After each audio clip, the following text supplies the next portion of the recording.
법원 역시도 지금 사법부 개편안 또 대법원장 청문회를 앞세운 여당의 집중 공세에 몰리고 있습니다. 이런 가운데서 어제 신임 법관의 임명식이 열렸는데요.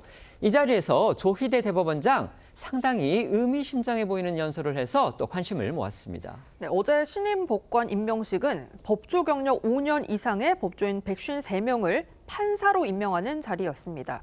조희대 대법원장은 신임 법관들에게 임명장을 주면서 헌법은 재판의 독립을 천명하고 법관의 신분을 보장하고 있다고 강조를 했는데요. 조 대법원장은 임명식에서 재판 독립을 5차례나 언급했습니다. 조 대법원장은 또 사법부의 재판권은 헌법에 따라 국민으로부터 위임받은 것이고 법관에게는 신속하고 공정한 재판을 통해 국민의 기본권을 보장하라는 막중한 책무가 부여돼 있다고도 했는데요. 신임 법관들에게 재판의 독립을 보장한 헌법 정신을 깊이 되새겨서 의연하고 흔들림 없는 굳건한 자세로 오직 헌법과 법률, 양심에 따라 재판에 임해달라는 당부도 전했습니다. 조 대법원장은 앞서 지난 22일이죠. 이 대법원이 주최한 세종대왕 관련 국제 세미나 행사에서는 이 세종대왕은 법을 왕권 강화를 위한 통치 수단이 아니라 이 백성들의 삶의 질을 향상시키고 그들의 권리를 보장하는 규범적 토대로 삼았다고 말해 사실상 여당을 향한 우회적인 비판 발언으로 풀이가 됐었습니다. 어제 발언도요, 이 청문회 강행 등 이 여권의 압박이 이어지는 상황을 겨냥해 이 헌법에 보장된 이 사법부의 독립을 강조하며 응수한 거 아니냐는 해석들이 나오고 있습니다. 조 대법원장 발언 한번 직접 들어보시죠. 사법부의 재판권은 헌법에 따라 국민으로부터 위임받은 것이고 우리 헌법은 재판의 독립을 천명하고 법관의 신분을 보장하고 있습니다.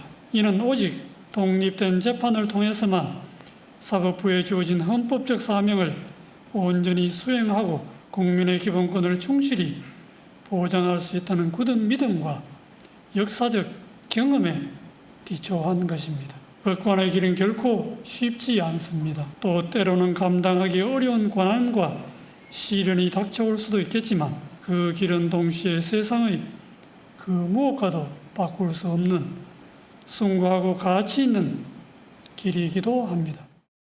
조 대법원장의 세종대왕 관련 발언이라든지 또 어제 판사 임명식 발언, 헌법과 또 헌법학 원론책에 모두 써 있을 정도로 평소 같으면 너무나 당연한 얘기입니다. 전혀 뉴스가 될 소지가 없는 거죠.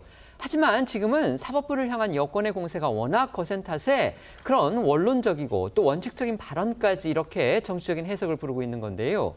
당장 민주당은 어제 헌법상 판사의 신분 보장 등을 강조한 조 대법원장의 발언에 발끈하고 나섰습니다.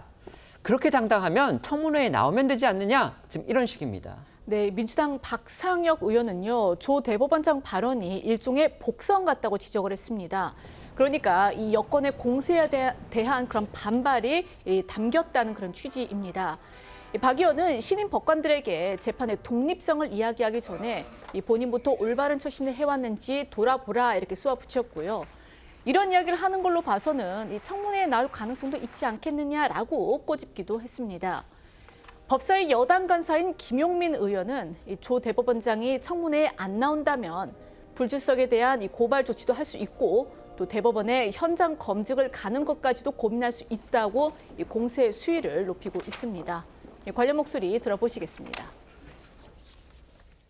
법의 날 기념식에서 세종대왕을 비유해서 한 말이나 이런 것들을 돌이켜볼 때 이분이 여러 가지 좀 복선을 깔고 있지 않나, 입법부에서 본인에 대해서 비판적으로 여러 가지 내고 있는 메시지에 대해서 본인 스스로 좀 반발하고 있는 것으로 보여지는데 재판의 독립성을 이야기하기 전에 올바른 처신을 해왔는지 되돌아보는 게 자세일 것 같고요. 나올 가능성도 충분히 있다고 생각합니다.